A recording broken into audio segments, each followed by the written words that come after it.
महाराज वर्तंतु कौत्स से कहे मुझे 14 करोड़ सोने की मुद्रा चाहिए।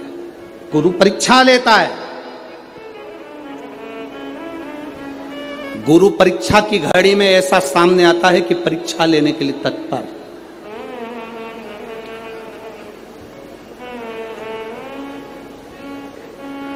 ली परीक्षा, 14 करोड़ सोने की मुद्रा। कौत्स गया तुरंत राजा रघु के पास में। राजा रघु से कहा महाराज 14 करोड़ सोने की मुद्रा मेरे गुरु जी को देना है, मैं ब्राह्मण का बालक हूं, आप दे दो। राजा रघु ने कहा 14 करोड़ सोने की मुद्रा देने के लिए मना नहीं, पर मैंने अभी यज्ञ करा था, उस यज्ञ में मैंने सोने की मुद्रा सब संतों को ब्राह्मण जन को बांटी है। मेरे पास में इतनी मुद्रा नहीं, थोड़ी बहुत निकल जाएगी, 1 करोड़ दे दूंगा, 14 करोड़ कहां से लाऊं।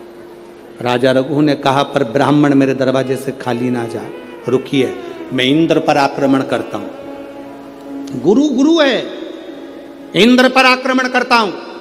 राजा रघु ने इंद्र पर सेना तैयार कर आक्रमण करना प्रारंभ करा।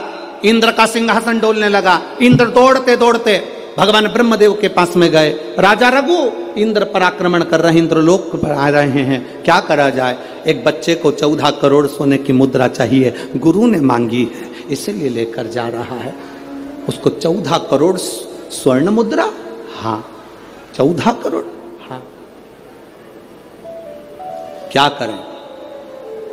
इंद्र से कहा राजा रघु यहां पर आए स्वर्ण मुद्रा लेने के लिए, आप कुबेर को बुलाओ और कुबेर से कहो कि तू जाकर 14 करोड़ सोने की मुद्रा दे दे। कुबेर को बुलाया। कुबेर शमी का एक पत्ता तोड़ा। शमी का एक पत्ता कुबेर ने तोड़ा और पृथ्वी पर आकर शमी के पत्ते को तोड़कर कौत्स को दे दिया। कौत्स ये शमी का पत्ता ले।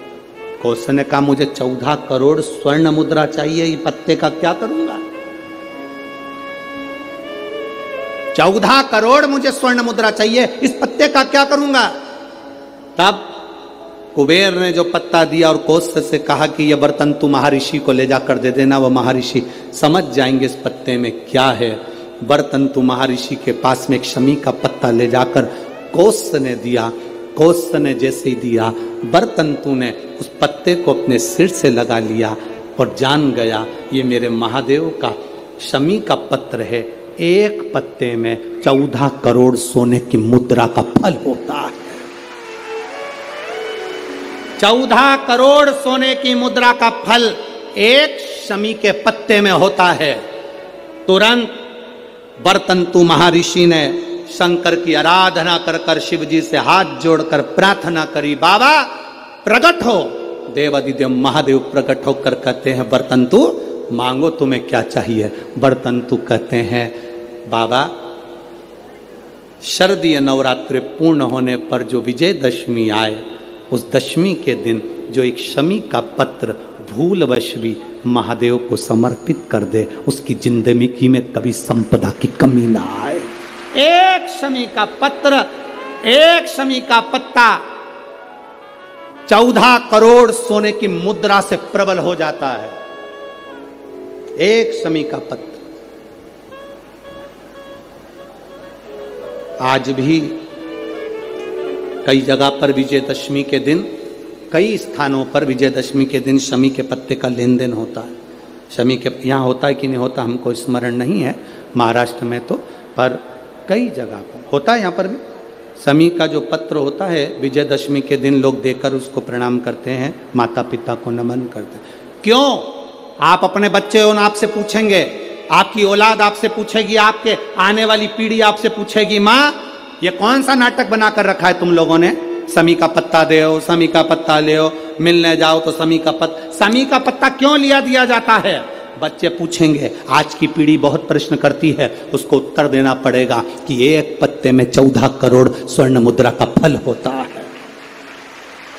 एक शमी के पत्र में आज के बच्चे जो प्रश्न करेंगे उसका उत्तर देने के लिए तुम्हें तैयार रहना पड़ेगा। उस उत्तर को तुम्हें देना पड़ेगा कि ये शमी का पत्र विजयदशमी पर क्यों लेन देन किया जाता है, शमी का पत्र क्यों शिव के मंदिर में जाता है, शमी के पत्र की मूलता क्यों होती है, इसको समझाना।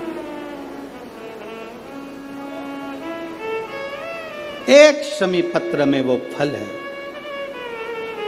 और केवल यही नहीं, शमी के वृक्ष के नीचे, बेलपत्री के वृक्ष के नीचे अगर भूल से भी बच्चा, बूढ़ा, कोई व्यक्ति एक पार्थिव शिवलिंग का निर्माण कर लेता है, भूलवश भी उस पे जल समर्पित कर देता है, भूलवश भी उसके भाव से पुष्प या शमी पत्र या बेलपत्र भी चढ़ा देता है, तो वो इस संसार में कहीं ना कहीं सुख भोगता ही है, उसके जीवन में दुख नहीं। शमी पत्र की मूलता